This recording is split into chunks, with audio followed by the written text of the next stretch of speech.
Pues buenas tardes, bienvenidos y bienvenidas a esta sesión de Agosto Agustino, Frailes Históricos. A nombre del Instituto Nacional de Antropología e Historia y del Museo Virreinal de Colman, les agradecemos su presencia.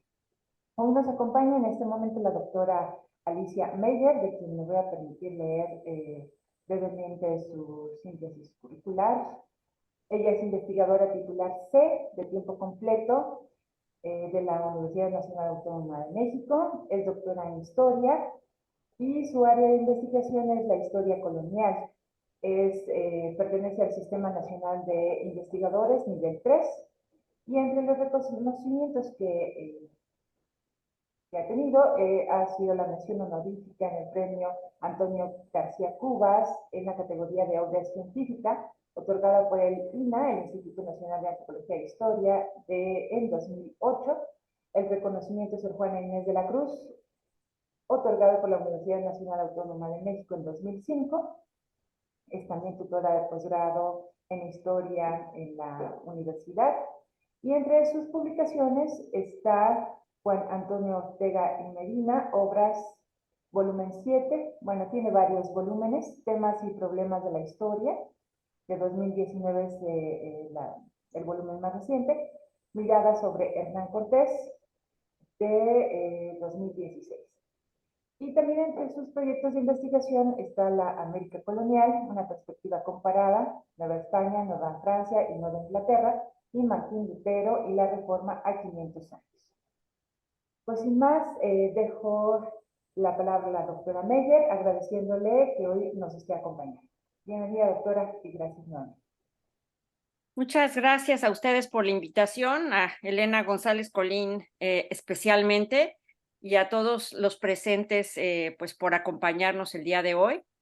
Me disculpo que ayer tuve problemas para conectarme, pero bueno, eso ya afortunadamente lo pudieron solucionar y con mucho gusto es que estoy aquí. Voy a compartir mi pantalla porque tengo una presentación que compartir con ustedes. No sé si la pueden ver ya. Sí se ve, está en forma de trabajo, pero ahí está, Sí, ya en presentación. ya está. Sí. Pues voy a empezar. He traído una selección de imágenes para ir hablando sobre este proceso tan interesante que inició Martín Lutero en el siglo XVI. Y bueno, pues es una charla que espero, son varias imágenes, espero poderlo compactar en una hora. Y después podemos ya abrir el foro para que si tienen alguna pregunta o algún comentario, con muchísimo gusto lo podemos atender. Entonces, vamos a empezar. Traje varias imágenes sobre lo que fue físicamente Martín Lutero, que nos da también una muy buena idea de la parte psicológica del personaje. Él nace en 1486 en una ciudad germana llamada Eisleben y muere en 1546 en la misma ciudad en que nació, curiosamente porque iba de paso hacia otro lado y bueno, pues le agarró la muerte en su ciudad natal, de tal forma que vive y muere en la misma ciudad de Sajonia, Eisleben. Lutero era de una familia, bueno, podríamos decir casi de clase media, pero sería un anacronismo hablar de una clase media tal vez en aquellos tiempos. La clase media se estaba forjando, se estaba forjando desde el siglo XI, una capa que cada vez fue mayor de individuos que pertenecían a este grupo social. Su padre era un minero, y bueno, su padre quería que Lutero estudiara derecho, pero Lutero prefirió irse hacia la teología. Y estudia él en la Universidad de Wittenberg. Bueno, el retrato que están ustedes viendo es de Lucas Cranach, que fue el gran retratista de Lutero, y ya hablaremos ahora de los estudios que él hizo. Pero primero quisiera yo hacer una referencia a algo muy importante que debemos de tomar en cuenta. El Lutero es un personaje que vivió y actuó hace 500 años y desde entonces hay una doble vertiente en la historiografía que lo ha juzgado. Por un lado, la historiografía católica vio en este hombre a un demonio, a un representante del maligno, por decirlo de alguna manera, un hombre execrable que había roto con la Iglesia Universal Católica, que llevaba 1000 años de existencia en Europa, incólume, y divide a la Iglesia no solamente en dos bloques, el protestante y el católico, sino que en el mismo bloque protestante van a proliferar también otras denominaciones que harán que esta época del siglo XVI se llame una época confesional por las distintas confesiones que se llevaron a cabo a partir del rompimiento de Lutero con Roma. Este es por un lado. Lutero es visto de manera muy negativa por la historiografía católica hasta hace muy poco tiempo, digamos los años 70 del siglo XX. Y por otro lado tenemos la historiografía protestante, que desde el siglo XVI ve a Lutero como pues como un santo casi en el mundo protestante, en el mundo alemán, que se le tiene en un concepto realmente pues muy, muy positivo.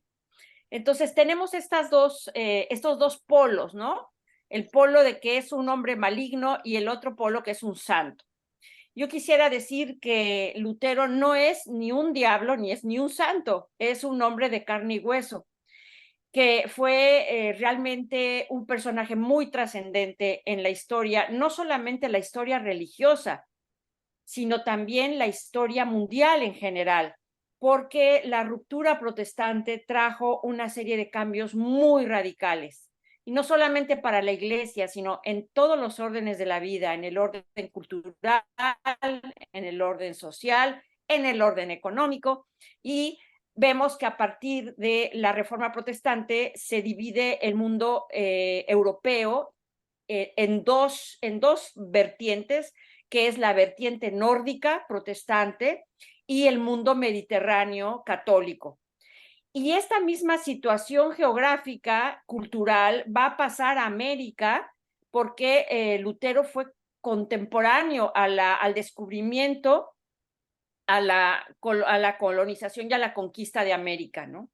Entonces, vamos a ver este mismo conflicto religioso reflejarse en el mundo americano, de tal suerte que tenemos hoy por hoy un mundo nórdico, septentrional, protestante, representado por los Estados Unidos, y un bloque católico representado por las naciones de herederas de este legado hispano-cultural español. Entonces, este mundo queda dividido entonces en estos dos polos, y mucho se debe a este hombre que están viendo en este momento retratado por Lucas Cranach.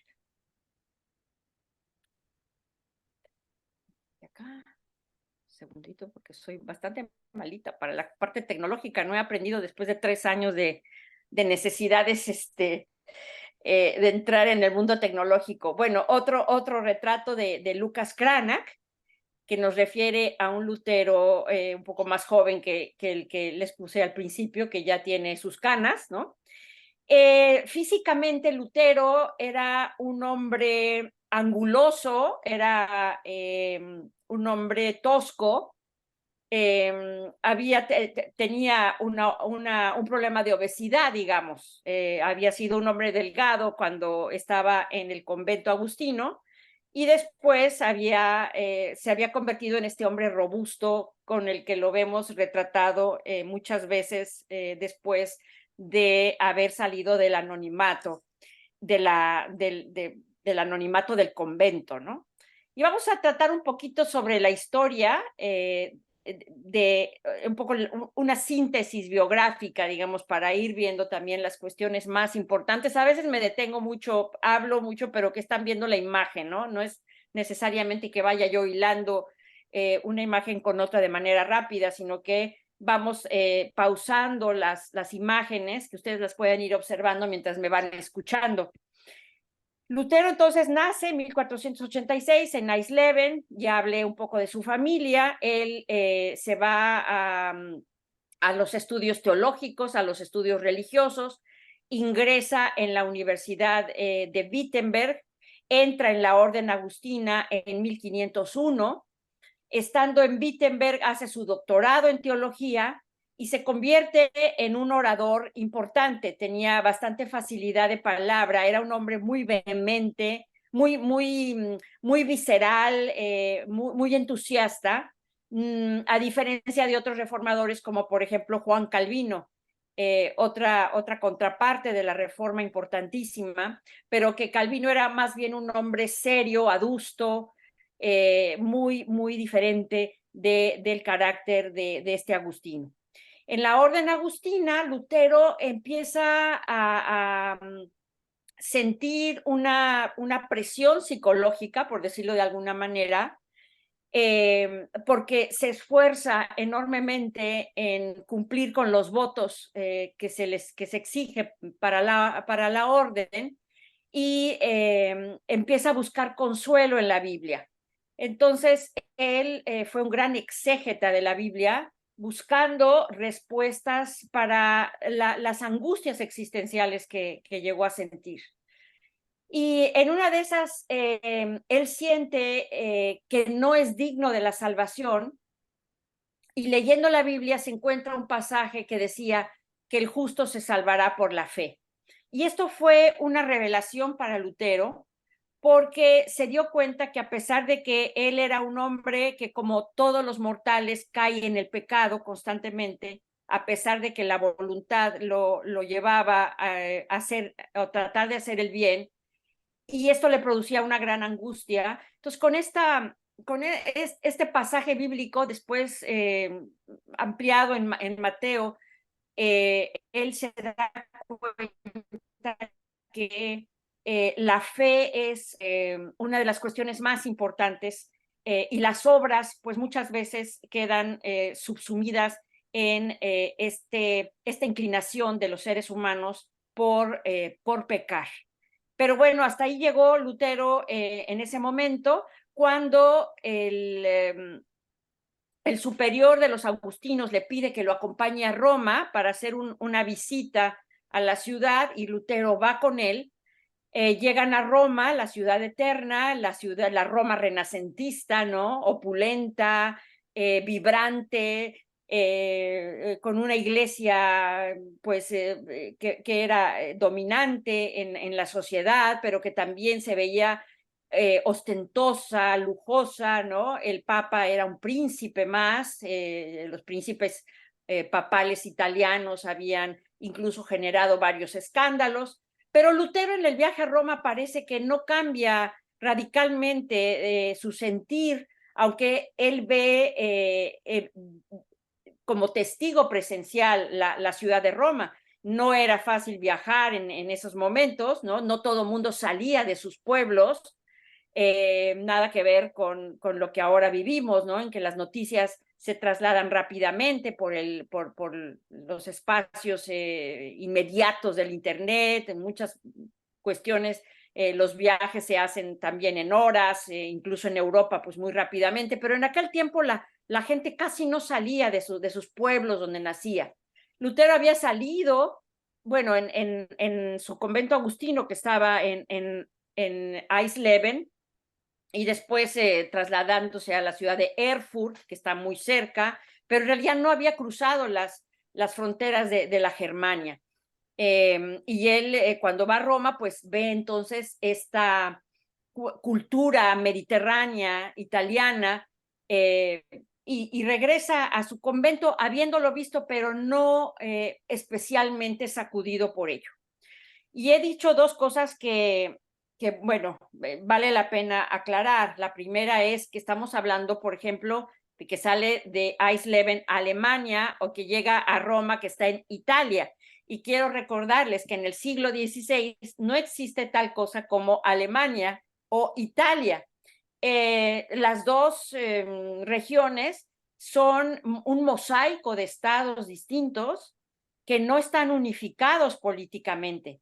en el mundo germánico son varios estados, cada estado estaba gobernado por un príncipe, y lo mismo en Italia, y además en Italia pues había no solamente estados italianos, sino también había estados que eran gobernados por ejemplo, por España.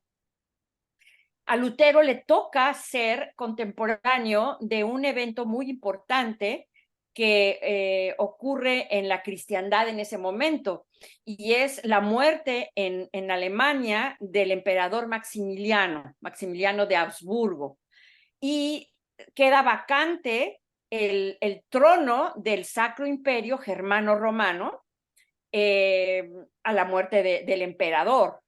Y entonces hay un juego político muy importante donde se tiene que nombrar a otro emperador. Y dentro de los candidatos al imperio, a la corona imperial, que tenía sede en Augsburgo, pues estaban Enrique VIII de Inglaterra, célebre también por haber matado a varias de sus esposas, haber roto con Roma y en fin, ¿no? Enrique VIII es de los reyes más conocidos de Inglaterra. Estaba Francisco I de Francia, el rey de la Casa Valois, y estaba Carlos I de España, que sería nombrado emperador del Sacro Imperio Germano Romano como Carlos V. Carlos V era un joven de 17 años cuando es elegido emperador. Su padre era alemán, su madre era española, pero él había nacido en Flandes. Entonces, él había nacido en Gante, y su lengua materna era el flamenco, y había estudiado también el francés. No hablaba español cuando se convirtió en rey de España, y tampoco hablaba alemán cuando se convirtió en Carlos V de Alemania. Entonces, este es el escenario, pero en aquel momento pues era el gobernante más poderoso de toda Europa. Seguimos con imágenes de Lutero. Entonces, había un movimiento, una efervescencia, ¿no? En el mundo germánico y en toda Europa por estas circunstancias políticas y además otras más. Una de esas circunstancias era que había una enemistad, una rivalidad por el poder, por la hegemonía entre Francisco I de Francia y Carlos V de Alemania y I de España. Entonces hubo una serie de guerras entre Francia y España, mismas que ganó España, que tampoco era España, ¿no? Era una serie de reinos también, recientemente unificados por los reyes católicos. El matrimonio de Isabel y Fernando de Aragón, Isabel de Castilla y Fernando de Aragón, habían unificado al reino. Sin embargo, todavía estos reinos tenían matices independientes en relación al centro, que ni siquiera estaba en Madrid, no existía la ciudad, la corte era trashumante, pero iba de Toledo a Valladolid. Entonces, Madrid se fundaría después con Felipe II. Bueno, para que vean ustedes cómo este mapa europeo era muy cambiante, ¿no? Entonces, Lutero, en este contexto, digamos, ¿no? Pues dentro del convento agustino, ya lo vemos con una serie de angustias existenciales, pero llega un momento en 1517 cuando parece que la gota que derrama el vaso, en donde él abre la mirada hacia otra perspectiva que quizá él mismo no veía venir, es un día que estaba en Wittenberg. Recientemente se había fundado la universidad y él era catedrático de esa universidad cuando llegó un dominico, Juan Tetzel, vendiendo indulgencias a la ciudad. ¿Qué es esto de las indulgencias? Bueno, en aquel entonces las indulgencias eran otorgadas por el Papa para el perdón de los pecados. Y en aquel tiempo las indulgencias se ponían a la venta. O sea, si uno quería pasar menos años en el purgatorio o que algún familiar pasara menos tiempo en el purgatorio, compraban sus indulgencias, compraban perdones. Roma vendía perdones. Entonces, cuando Lutero vio llegar a Tetzel, Tetzel llegaba como, hagan de cuenta, como un carrito de paletas, de los que vemos muy seguido en México con sus campanitas. Entonces tocaban la campanita y pues decían alguna cancioncilla y la gente salía de sus casas y compraba, ¿no?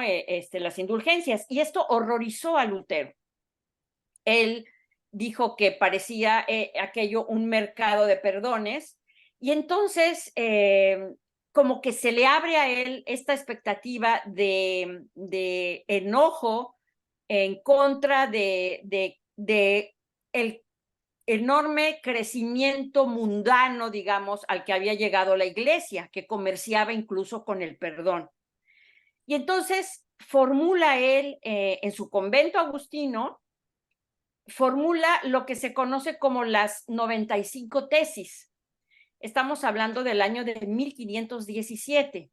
Y habla con su superior, que tenía una muy cercana relación con Staupitz, y le dice que ha preparado esas 95 proposiciones que fueron escritas en latín y fueron expresadas para buscar que el mundo académico de Wittenberg pudiera mantener una discusión sobre ese tema.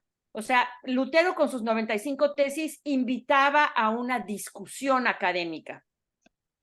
Las 95 tesis no eran para el común de las personas, sino para el medio académico. Las personas en aquel tiempo pues no sabían leer, escribir y mucho menos latín. Ellos hablaban un alemán popular, una especie de dialecto, porque han de saber que este Agustino que vemos ahora en la imagen es uno de los creadores del alemán moderno. Ya hablaré de eso un poco después. El alemán que se habla ahora tiene mucho que ver con los escritos que hizo Lutero en el alemán popular.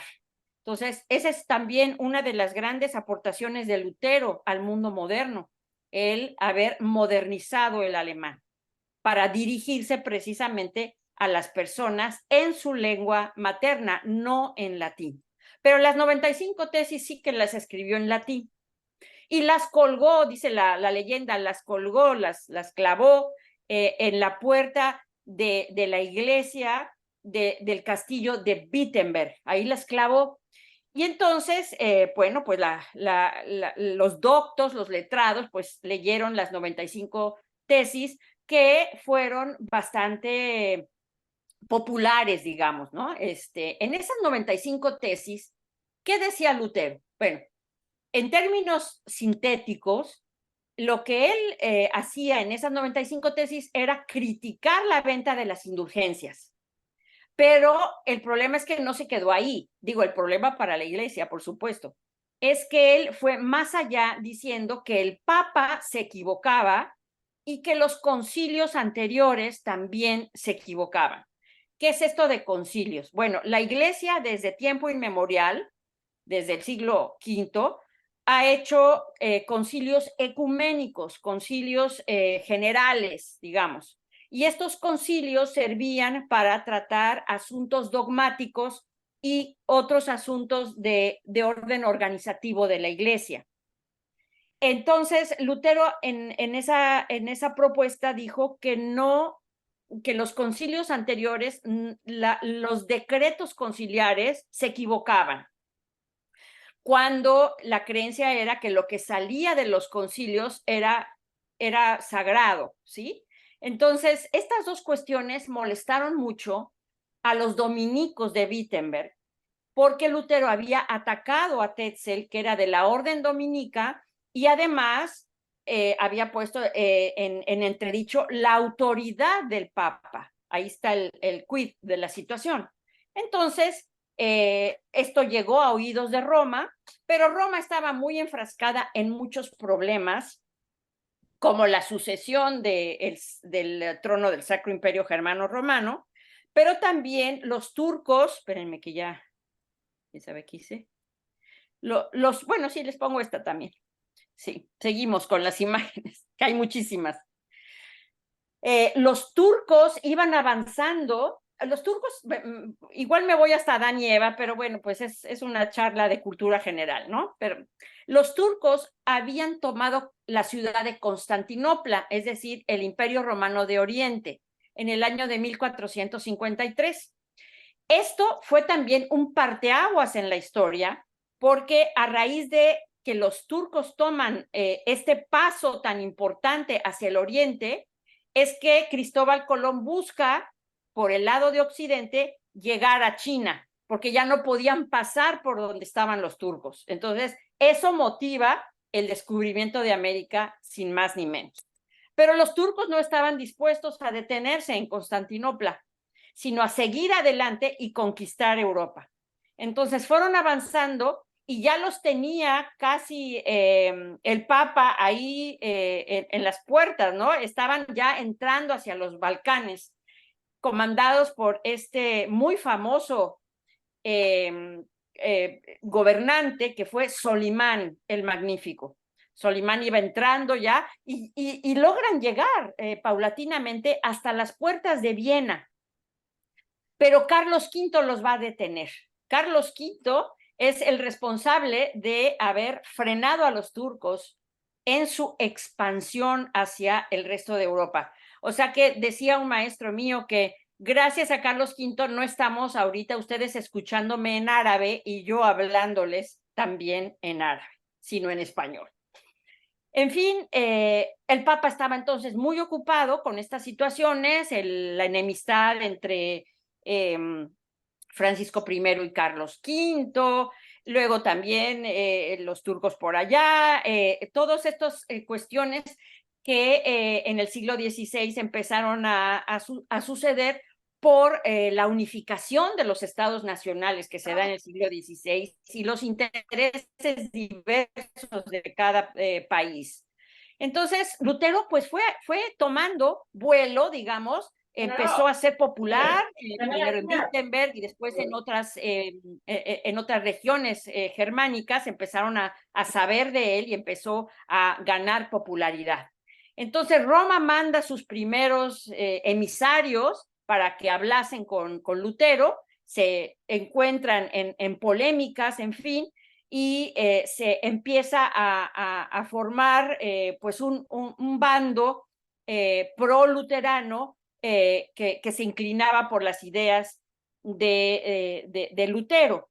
Estábamos en 1517, pero para 1518 Roma ya empieza a hacerle un proceso como hereje que no marcha, digamos, firmemente, se diluye también por los diversos problemas que ya he mencionado, y es hasta 1520 cuando hay otro asunto importante que hace que Roma se cimbre bastante, y eso es que Lutero saca en la imprenta, o sea, publica su famosa trilogía, la trilogía de 1520, que son 3 obras fundamentales, digamos que son las obras fundacionales del protestantismo, que son primero el manifiesto a la nobleza, bueno, no se llama manifiesto, le llamamos nosotros manifiesto, simplemente se llama a la nobleza cristiana de la nación alemana, ese es el primero, se le conoce como manifiesto a la nación alemana. Luego está la cautividad babilónica de la iglesia y en tercer lugar la libertad del cristiano. Estas 3 obras, como les digo, son las 3 obras que son un parteaguas doctrinal, sin ser todavía muy armada la parte dogmática del protestantismo, que esa se le debe a Melanchthon, el discípulo de Lutero, y a Calvino después. Pero bueno, Lutero ahí como que lanza, ¿no?, todas sus ideas que se concretan en 3 puntos fundamentales. El primer punto es la sola scriptura. El segundo es la sola gracia. y el tercero es la sola fides. Estoy hablando en los términos en latín en que aparecen en las obras. La sola escritura, la sola gracia y la sola fe. Pero bueno, vamos por partes. El primer escrito de Lutero, que se llama A la nobleza cristiana de la nación alemana, pues el nombre lo dice todo. Es un escrito donde Lutero llama a la nobleza, ¿sí? No a los campesinos, no a los de otros oficios, no, llama a la nobleza, a su nobleza, a la nobleza de su patria. ¿Qué es patria? En aquel entonces patria es donde uno nace, ¿sí? Nosotros ahora lo relacionamos con un nacionalismo, pero en aquel entonces sí se podría hablar de un protonacionalismo, pero la gente lo utilizaba en el concepto de dónde nace uno y es donde ahí su corazón está. Donde nace uno y lo que habla uno, o sea, la lengua. La lengua es un elemento identitario muy fundamental para las personas. Entonces, los que habían nacido en territorio germano hablaban idioma germano, compartían folclore, compartían historia, compartían cultura, amaban sus tradiciones, sus escritos mitológicos, en fin, ¿no? Pues eso es lo que le da, digamos, este sentido de patriotismo a las personas. Y Lutero apela a la nobleza germana y les dice, oigan, la iglesia es corrupta, el papa es corrupto, los concilios se han equivocado. Luego hace una referencia también a la molestia que ha causado en Alemania el cobro de impuestos o exacciones que hace Roma, el cobro de prebendas, limosnas que se pagan en Alemania pero iban a dar a Roma. Y entonces la riqueza no se estaba quedando en Alemania, estaba en manos extranjeras. Y estos puntos, sobre todo el económico, porque bueno, pues las ideas ahí están, pero cuando a alguien le toca en el bolsillo, pues es algo que generalmente brinca a la gente, ¿no? Y en este momento, pues le picaba a Lutero la cresta a los nobles diciéndoles, el Papa se equivoca, no ha leído bien, no ha interpretado bien la Biblia, no es posible que solo el Papa pueda interpretar la Biblia porque él se equivoca, etcétera, etcétera. Pero también está esta situación económica que ya estamos hartos, ¿no? De estar pagando impuestos con lo que estos construyen la magnífica iglesia de San Pedro, que se hizo precisamente con los dineros de Alemania. Entonces, este es un escrito político, digamos, de promoción a su movimiento, que no lo veía en ese entonces Lutero como un movimiento, lo veía como un genuino sentir de que se necesitaba una reforma de fondo, profunda en la iglesia. En este momento Lutero no concebía el separarse de Roma, simplemente en reformarla. Tanto es así que los otros escritos se los dedica nada menos y nada más que a Carlos V y lo invita a que se reforme la iglesia, ya que el Papa no le hace caso, pues a ver si el emperador sí le hace caso, ¿no? Entonces él le muestra al emperador no la parte compleja de la teología, ¿sí? Sino la parte más práctica de cómo se estructura la iglesia a través de un autoritarismo, según Lutero, pontificio, donde la clase eclesiástica está, según él, también bastante corrompida. Y en los otros dos escritos, lo que es sobre todo la libertad del cristiano, ahí es donde esgrime él esta parte doctrinal teológica que ahora voy a explicar. Y en cuanto a la cautividad babilónica de la iglesia, el nombre se refiere a aspectos históricos bíblicos, ¿no? Donde cae la iglesia de Babilonia por la corrupción. Es una cuestión histórica de miles de años atrás que estaban en la Biblia y en fin, pues Lutero utiliza este título de la cautividad de Babilonia, ¿no? Por los pecados de Babilonia, y eso lo usa como una metáfora, como un símil, para explicar la situación que vivía la iglesia en el siglo XVI. Para Lutero, la iglesia se había ido corrompiendo durante toda la Edad Media, y él proponía en sus escritos volver al cristianismo primitivo. Lutero no propone una cosa revolucionaria, una cosa de más allá, hacia el futuro, un proyecto de largo alcance hacia adelante. Él se va para atrás. Él dice, es que estaba muy bien la iglesia en los años recién después de la muerte de Cristo, estas comunidades primitivas del cristianismo que observaban una moral, una ética, una honestidad de costumbres, la simpleza del cristianismo, ¿no? La imitación de Cristo, todo eso había que volver ahí, dice, y quitarnos todos estos ropajes que no son auténticos, que han ido construyéndose durante toda la Edad Media. Entonces, la propuesta era más bien ir a los principios del Evangelio. Por eso, el movimiento de Lutero no se llama ni protestante ni luterano, se llama evangélico.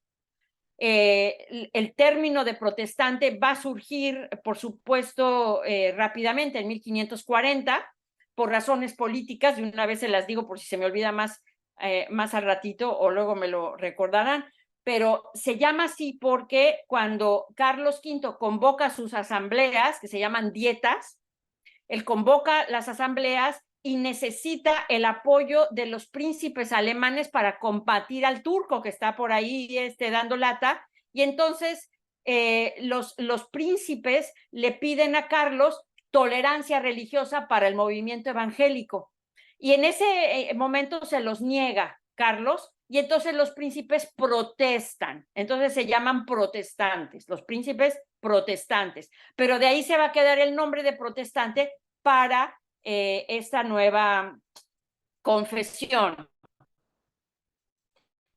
Bueno, entonces, explicación muy sencilla, muy somera de lo que es la doctrina que propone Lutero en estos escritos. Bueno, la sola escritura. ¿Qué es esto de la sola escritura? Lutero estaba convencido de que todos los cristianos debían leer directamente la Biblia. O sea, ir directamente a la lectura de las Sagradas Escrituras. ¿Por qué? Porque el mismo problema de interpretación había salido de la iglesia. La iglesia era la intermediaria en cuanto a, bueno, era la intermediaria entre las personas y entre las personas y Dios, ¿sí?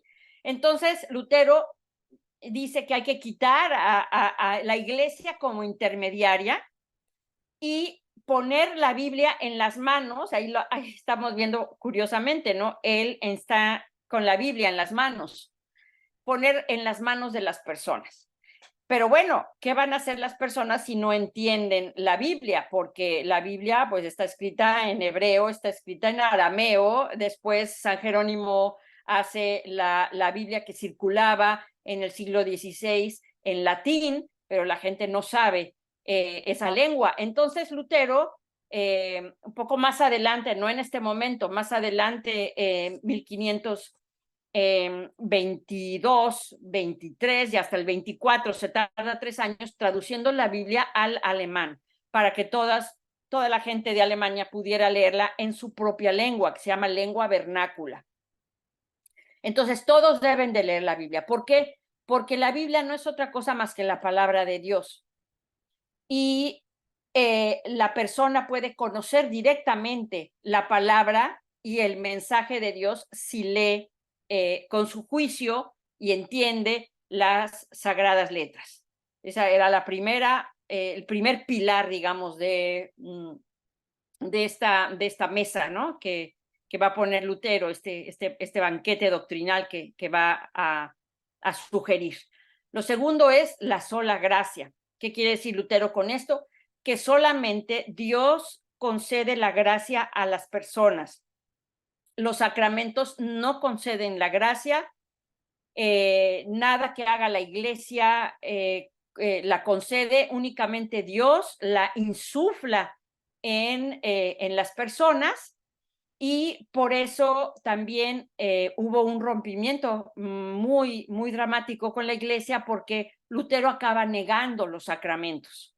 Solamente se queda Lutero apoyando el bautismo y la comunión, la cena, porque él encuentra en las Sagradas Escrituras los fundamentos de estos dos sacramentos, pero no encuentra ningún fundamento para los demás sacramentos, ni para la confirmación, ni para el matrimonio, ni para el orden sacerdotal, ni para la confesión, ni para la extremaunción. No hay para él un antecedente en las Sagradas Escrituras. Entonces él desecha estos sacramentos y se queda con dos, que son el bautismo y la Eucaristía. Él evita la palabra Eucaristía, le llama el pan y el vino. Una de las grandes críticas de Lutero también fue que la Iglesia no daba el sacramento en las dos especies, nada más lo daba en el pan, pero no daba en el vino. Eso también era una condena de Lutero a la Iglesia. Y el bautismo, él sí creía en la inmersión de los infantes en el agua como un símbolo de purificación, y también como un pacto que hacía este nuevo ser, esta nueva criatura, con con Cristo. O sea, Cristo en su simplicidad, digámoslo así. Entonces, así quedan la cuestión de los sacramentos. Obviamente la Iglesia pues lo tacha de hereje casi inmediatamente por estas aseveraciones. Y luego viene la parte tercera, la parte de la sola fe. Y para Lutero, solo la fe permite la salvación de la persona. O sea, la persona debe creer firme y profundamente en la promesa de Cristo, y con eso basta para poderse salvar. Es decir, las obras que haga la persona no le sirven para ganarse los cielos. Es solamente la fe la única que puede salvar al hombre. El justo se salvará por la fe, de ahí había él leído ese pasaje. Y de ahí que algunas de las cuestiones que él argumenta son el famoso pecca fortiter et fortius fide, o peca fuerte y cree más fuerte. La fe era el vehículo de salvación y no se necesitaba nada más. No se necesitaba la jerarquía eclesiástica. De hecho, pues queda inhabilitada, ¿no? Toda la clase sacerdotal queda inhabilitada porque eran los encargados de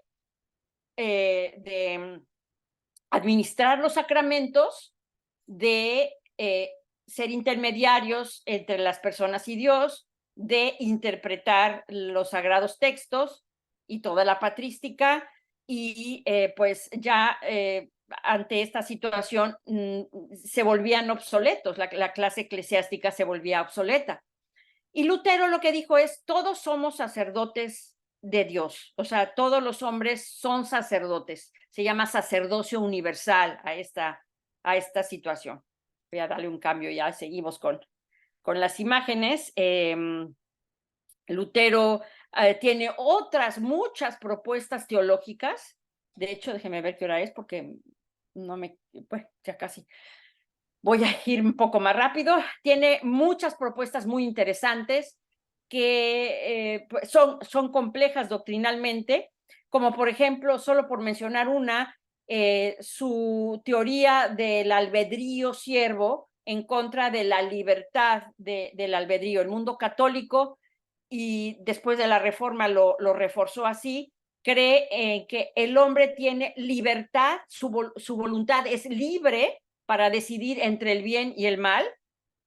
Y en Lutero y en el protestantismo en general, no no es esta la creencia de la libertad del albedrío, sino de un albedrío siervo a la voluntad de Dios, donde se piensa que todas las acciones humanas están determinadas por la voluntad de Dios.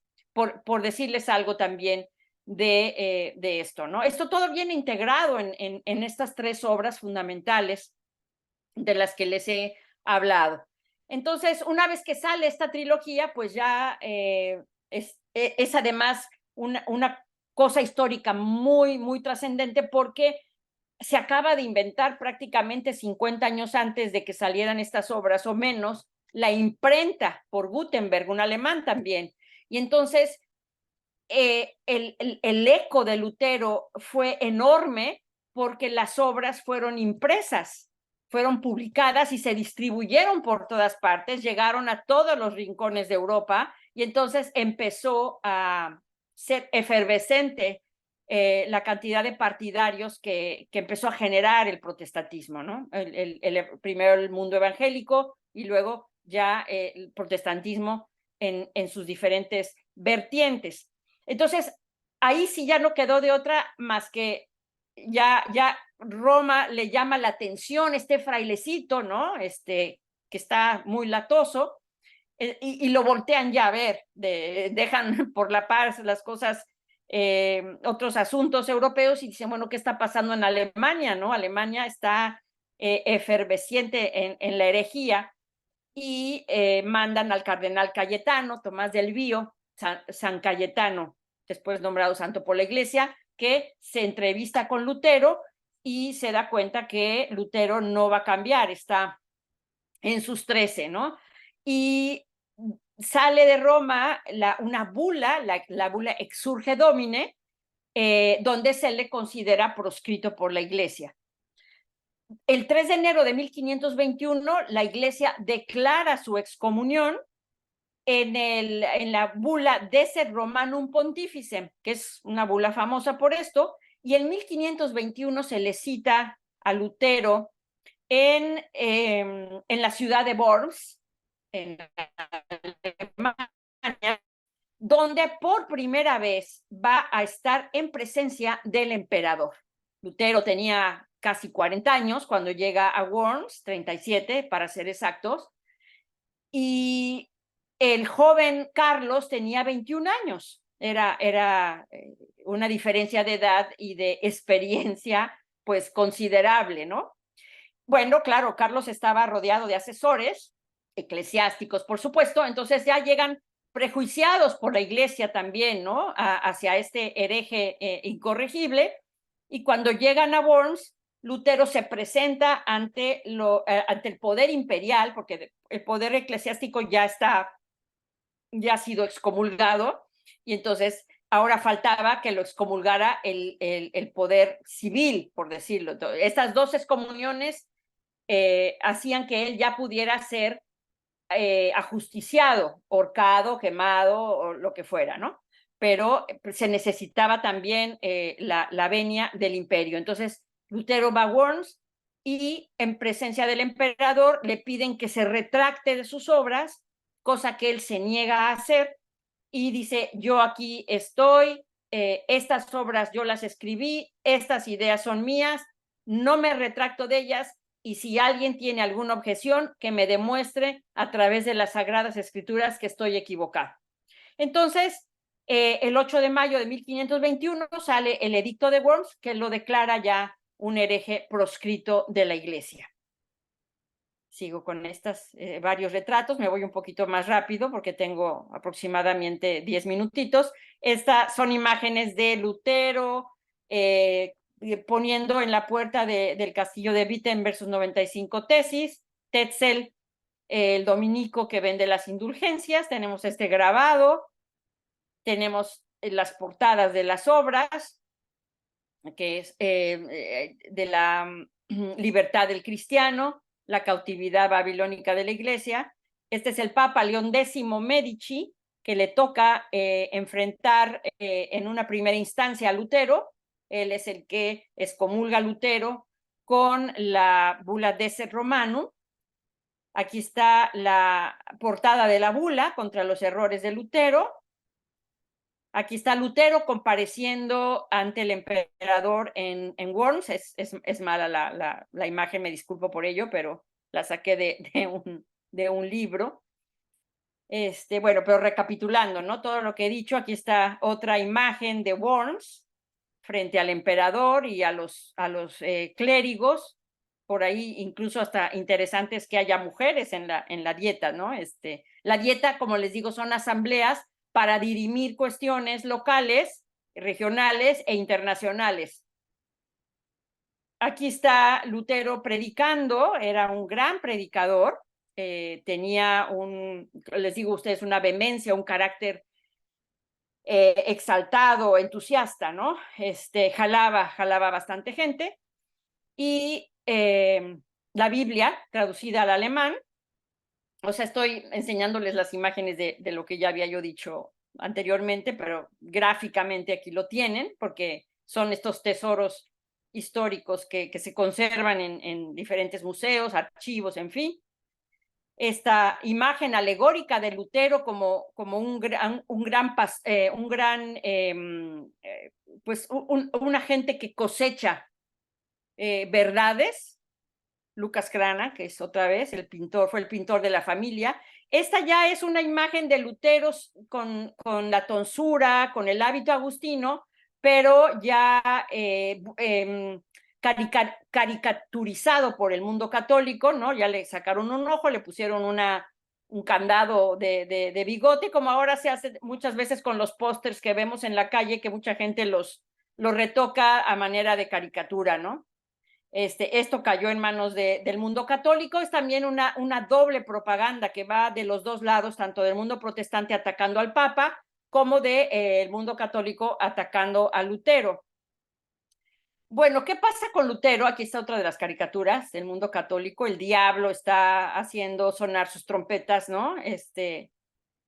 Para convencer a este hombre de seguirlo, de seguir al demonio e inyectar el mal en el mundo. Esta está muy fea, por eso mejor la quito, pero esta está precioso cuadro, un retrato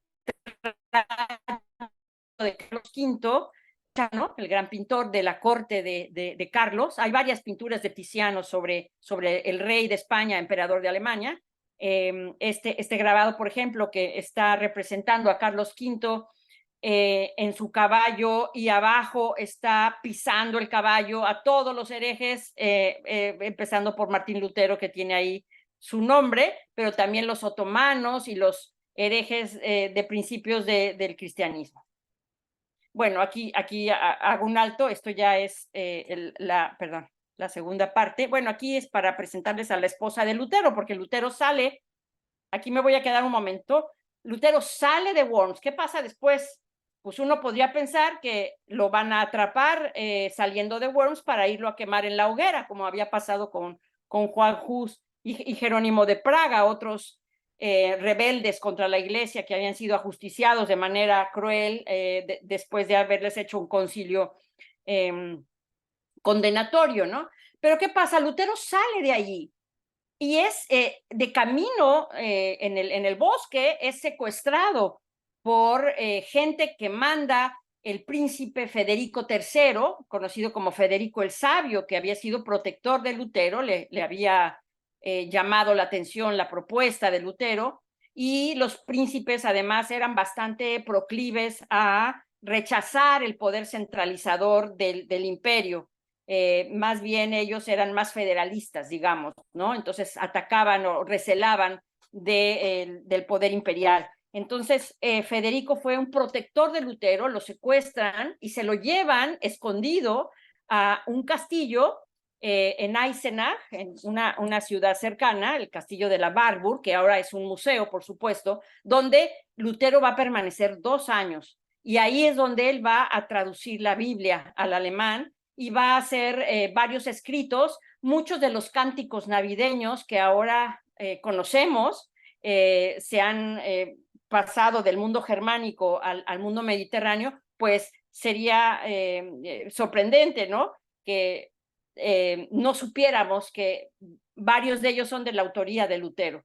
Entonces él escribe algunas cosas, pero sobre todo esta monumental obra de traducir la Biblia. Y cuando sale de la Warburg se casa con una ex monja, porque la reforma empieza a radicalizarse, empieza a salirse de las manos de Lutero. Él es como si hubiese dejado, ¿cómo decirles? Algo así que sale de sus manos y que toma otro curso en las mentes y en las conductas, en los procedimientos de las personas, como suelen ocurrir estas situaciones, ¿no? Entonces, la radicalización de la reforma se empieza cuando él está encerrado en ese castillo de la Warburg, porque el mundo evangélico ha perdido a su líder, está metido ahí, ha desaparecido, se queda sin cabeza el movimiento, entonces empiezan a surgir líderes muy radicales que empiezan a destruir conventos, obras de arte, obras litúrgicas, cálices, empiezan a sacar a las monjas de los conventos y a los monjes que habían sido muy criticados. La vida frailuna fue muy criticada por Lutero. Y una de estas otrora monjas es recibida en la casa de Lutero, varias de ellas son recibidas ahí, se les da asilo un tiempo, y bueno, pues se casa con la ex monja Catalina Bora, con quien va a tener 5 hijos. La reacción al catolicismo, yo no sé si la dejo aquí porque ya llevo hablando 1 hora, pero bueno, les paso rápidamente algunas otras imágenes para que las vean. Esta es la máscara mortuoria que se hizo cuando Lutero fallece en el año 1546, reconstruida con cera, pero el dibujo es de Justus Jonas, un compañero de Lutero que la hace en su lecho de muerte. Aquí lo tenemos en un grabado de Alemania como un caballero imperial, no como un monje, sino como como un caballero de esos de la Edad Media, ¿no? Saliendo de Worms, es toda una cuestión propagandística también para exaltar la figura de Lutero, casi hacerlo, como les digo, un santo de Alemania. Por supuesto, las diferentes estatuas, porque en el mundo alemán, pues entenderán ustedes que es el héroe de la cristiandad, ¿no? El gran reformador. Y la reforma radical que empuja a Europa a una guerra tremenda entre confesiones que va a durar 40 años o más, casi un siglo, yo diría, que va a durar esa guerra confesional en Europa hasta 1648. Bueno, las guerras siguen, ustedes las pueden ver en cualquier momento que prende uno un noticiero, las espantosas matanzas por cuestiones políticas poco incomprensibles, pero bueno, Europa se desangró mucho por las guerras confesionales, las guerras religiosas que siguieron a la Reforma, porque el movimiento evangélico se fue expandiendo y ganó toda Alemania, toda Austria y todos los países nórdicos, pero después la Iglesia Católica, cuando se reforma, que es tema de otro conversatorio, la Iglesia Católica se reforma y a través de la Compañía de Jesús recupera algunos territorios que se habían perdido para el catolicismo. Bueno, son los diferentes grabados que hay en Alemania. Aquí tenemos a Lutero en una letrina, ¿no? Echado de cabeza en una letrina. Los gatos y están echando los libros también en este maloliente lugar. Todos estos grabados que tenemos históricos aquí está haciendo el Lutero, que se le llama el cuervo de Alemania, junto con el diablo, pues una sopa ahí de doctrinas erráticas y heréticas, ¿no?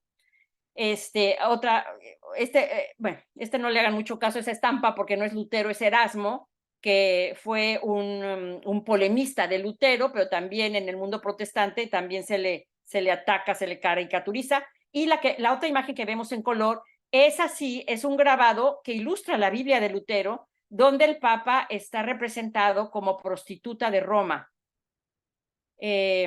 Aquí otro de los grabados donde la corte papal es llevada hasta al infierno y triunfa la verdad del protestantismo. Y vemos la contraparte católica, este es Rubens, ya en el barroco, con esa imagen de la iglesia triunfante que está aplastando a Lutero, el hereje. ¿Cómo sé que es Lutero? Aquí no aparece su nombre, pero en varios grabados sí que aparece el nombre de Lutero, de Calvino, de los herejes que están siendo aplastados por el carro triunfante de la iglesia. Aquí lo tenemos a Lutero como Hércules germánico, derrotando al Papa, que lo trae ahí colgado, ¿no? Y a todo el estado eclesiástico a sus pies, con un gran mazo, ¿no? Los está liquidando. Otra que es Lutero encima de Aleandro, uno de los teólogos católicos, que está representado como diablo. El protestantismo representado como hidra de 7 cabezas. La hidra era un animal mitológico donde se le cortaba una cabeza, salía otra, se le cortaba y volvía a salir otra, y así era un problema que no tenía fin, que no se le podía dar término, siempre salía una cabeza que venía a descomponerlo todo. En fin, varios grabados. Aquí ya tenemos a los padres del movimiento protestante. Melanchthon, Felipe Melanchthon, discípulo de Lutero, que llevó él se entrevistó también con Carlos, un hombre más moderado que Lutero, hizo la parte doctrinal del protestantismo. Juan Calvino hizo la parte jurídica el armazón doctrinal del protestantismo, y por eso es hoy una religión que se sostiene dogmáticamente. Calvino, finalmente. Creo que con esto acabo, ¿sí?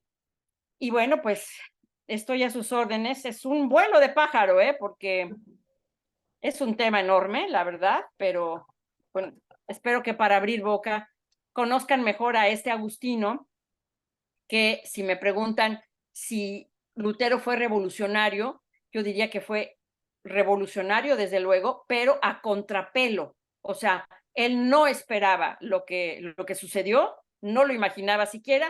Lutero era simplemente un monje agustino medieval. Muchas gracias. Al contrario, doctora, bien interesante esta charla. En lo que se animan quienes nos están escuchando y viendo, algunas dudas o comentarios. Bueno, veo en el chat y solo saludos desde Texcoco, Juan Aranque ya le había comentado. Y bueno, en la excelente ponencia de Connie Marríquez. Y bueno, por ahora, en lo que se animan, o levantan su mano para que lo hagan de viva voz, o también lo pueden hacer a través del chat. Dos preguntas, doctora, y esto evidentemente, ¿qué papel desempeñaba Lutero en su convento para haber acompañado a su priora a Roma? Porque, bueno, tuvo que haber sido importante para acompañarlo, ¿no? Esa es mi primera pregunta. Y la segunda, si bien que ya comentaba que se le escapó de las manos a Lutero todo este proceso, ya no intervino después ni dogmática, ni con más textos o algo después de que el príncipe Federico lo rescatara, ¿no? Supongo que lo protegió. Sí. Y ya no participó más. También... No, hombre, qué bárbaro, sí. Voy a contestar primero la segunda. Son en Weimar, Alemania actual, en el archivo de Wolfenbüttel y en otros, tienen 64 volúmenes de este grueso de escritos sobre Lutero. Yo solo les mencioné esos 3, pero hay muchísimos otros, 64 volúmenes, imagínense nada más de la pluma de este hombre, ¿no? Cosas muy importantes, digo, nada más con la traducción de la Biblia ya hubiera quedado más que redimido, ¿no? Como escritor, pero la trilogía es lo más importante, pero tiene otras muchas. Tiene comentarios sobre los Gálatas, tiene comentarios de San Pablo, tiene lo que se llama charlas de sobremesa, donde sus discípulos iban tomando notas de lo que él decía. Cartas a todo Dios, hay muchísimas cartas que se escribió con varios personajes de la época, y hay varias obras, algunas están traducidas al español. si tienen ustedes interés. Las 3 obras están traducidas al español. Se tradujeron no me acuerdo qué editorial, pero es argentina, en los años 70. Y luego recientemente Teófanes Ejido, un historiador español, hizo un estudio introductorio y también algunas de las obras, incluyendo las 95 tesis y muchas otras. Es un libro bastante grueso también. Sí hay varias, se pueden conseguir los textos políticos en la editorial Tecnos, porque Lutero, ahorita les di apenas una pintadita, una pincelada, pero él estuvo metido en muchas cosas. Cuando se radicaliza la reforma, hay un levantamiento campesino en 1524, tomando sus ideas, pero malentendidas. Los campesinos se les predicó sobre la libertad de la que hablaba Lutero, pero Lutero no hablaba de libertad como Locke, ¿no? Como Jefferson, no era ese tipo de libertad, era libertad espiritual, la libertad de leer las escrituras y comunicarse con Dios y tener esta comunión, pero no libertad política ni libertad económica. Entonces, cuando los campesinos se levantan, piden libertad. Y entonces el mismo Lutero dice, mátenlos a estos porque se están alzando en contra del orden divino, ¿no? Y entonces hace una serie de escritos también que sí están accesibles en español. Sobre la primera pregunta, pues es casi fácil responderla. En las biografías siempre hay una parte incisiva donde él hizo una amistad con Staupitz y él lo protege. Cuando empiezan a llegar los reclamos de Roma, Staupitz los va como ponderando un poco hasta que ya, bueno, pues Roma empieza a mandar ya físicamente a sus nuncios, ¿no? Pero él protege a Lutero. Sí, pero es una amistad que se va fraguando, ¿no? En el convento. Gracias, doctora. Género Ocio también la felicita, excelente ponencia. Y Opo CPH levantó su mano, puede abrir su micrófono, cámara y hacer su pregunta.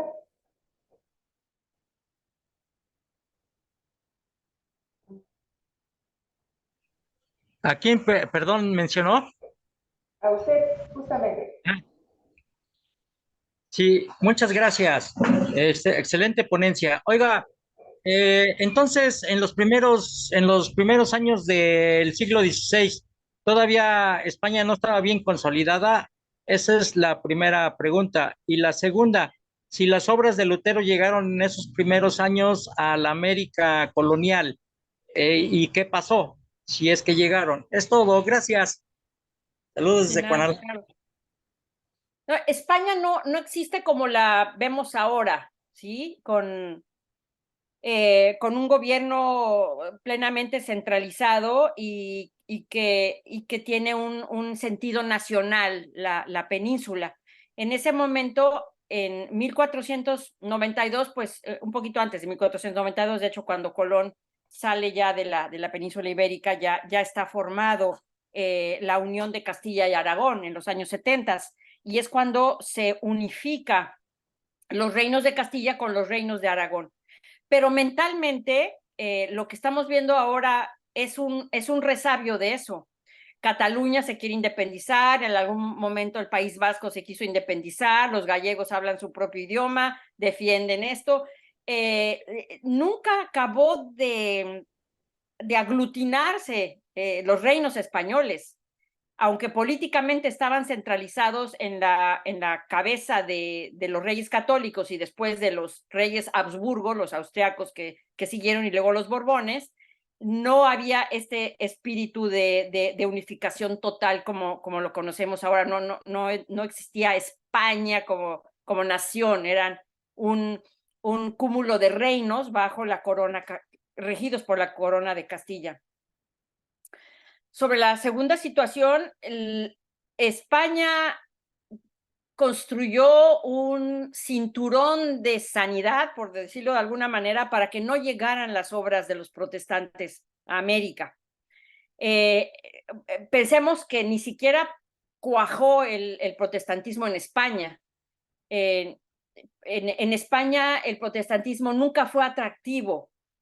Fue atractivo para pequeñas comunidades que fueron reprimidas y suprimidas por Felipe II. Pero en términos generales, España se había ya reformado con los reyes católicos y con el cardenal Cisneros antes de que Lutero apareciera en escena. Entonces, España ya estaba reformada y disciplinada. Y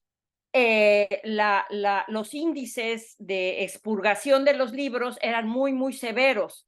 Se buscaba que no llegaran esos libros a América. Yo he buscado las obras de Lutero y no las he encontrado en la Inquisición y en los índices estaban, pero no llegaron las obras de Lutero.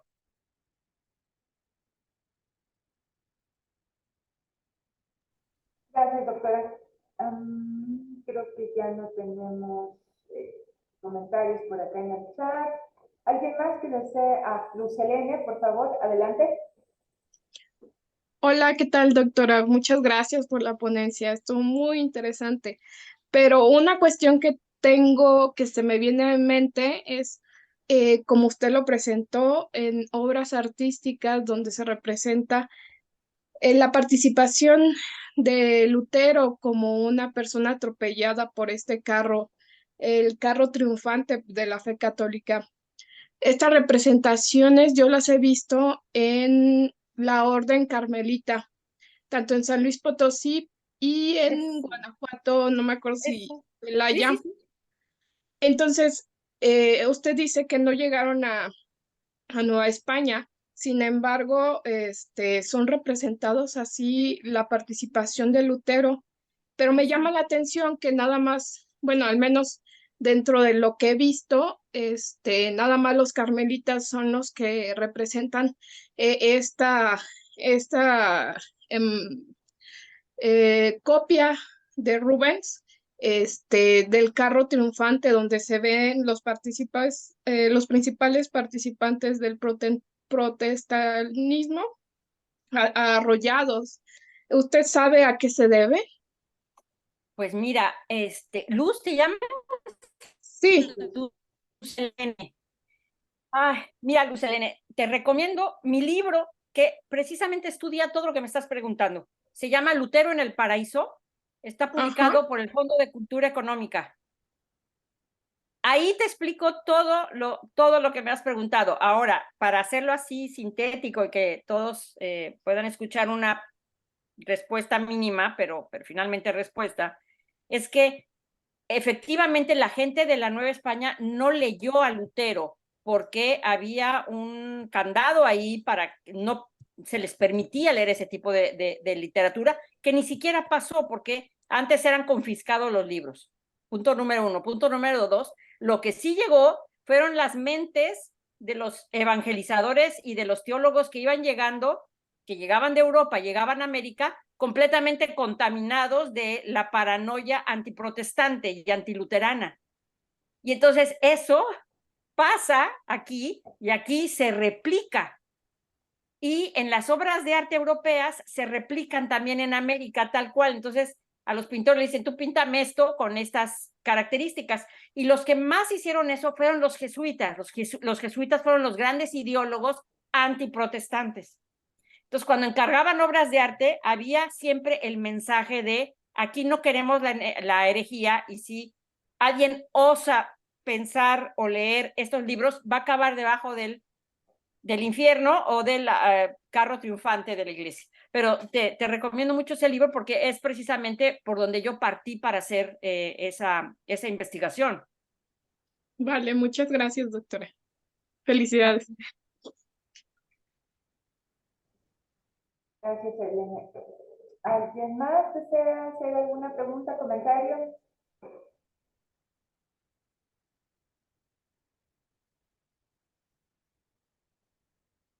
Pues creo que no, doctora. Y nos quedamos entonces en que la felicitan por la ponencia. Y con saludos desde Texcoco y Cuenalán. Y ya sería todo, doctora. Muchísimas gracias, Elena. Ha sido un placer estar con ustedes. Permítame, ya María Cristina levantó la mano, quiere hacer una pregunta. Adelante, María Cristina. O escríbala, si no tiene micrófono.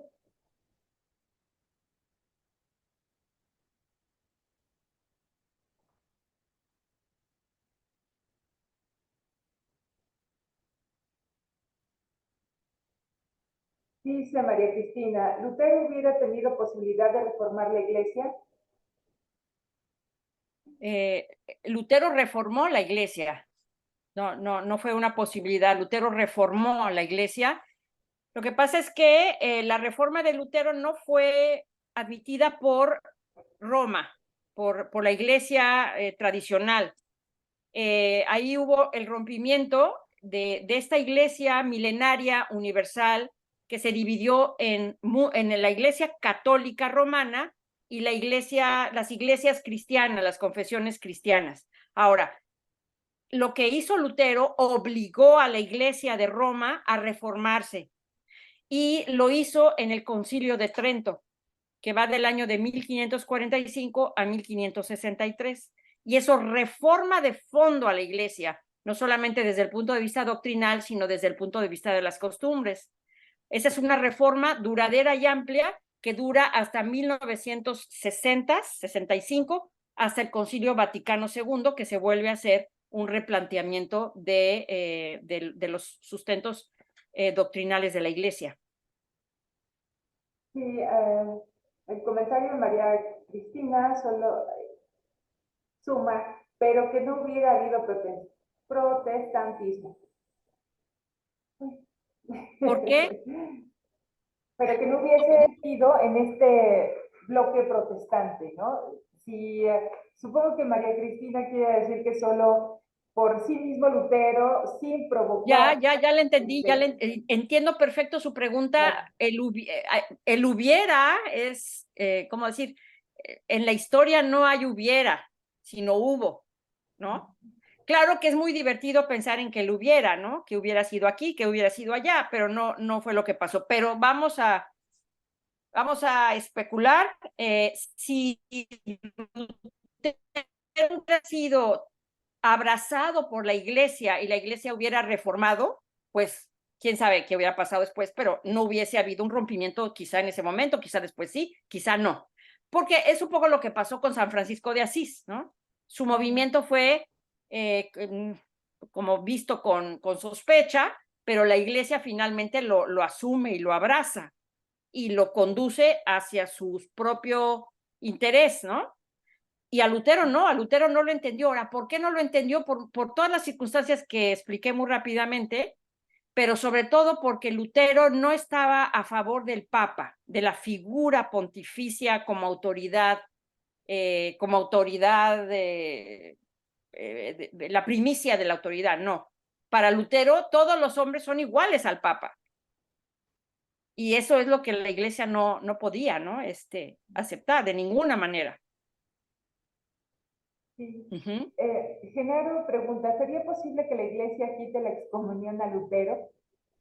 Yo creo que con lo último que acaba de decir, será difícil. Bueno, ha habido un acercamiento pues desde Juan Pablo II, pasando por el Papa alemán, ¿no? Benedicto XVI, Papa alemán, finalmente, ¿no?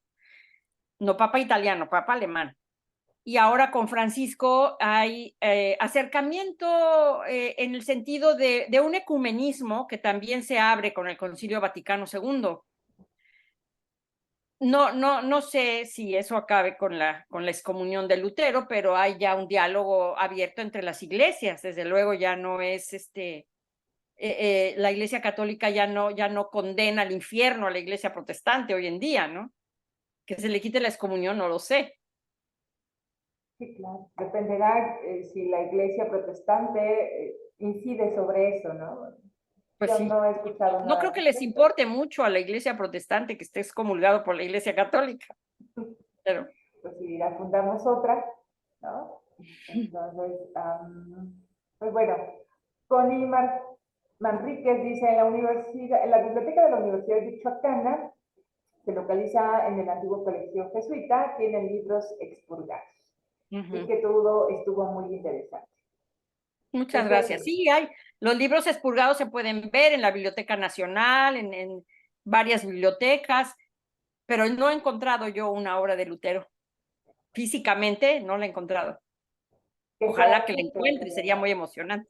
Sí, claro.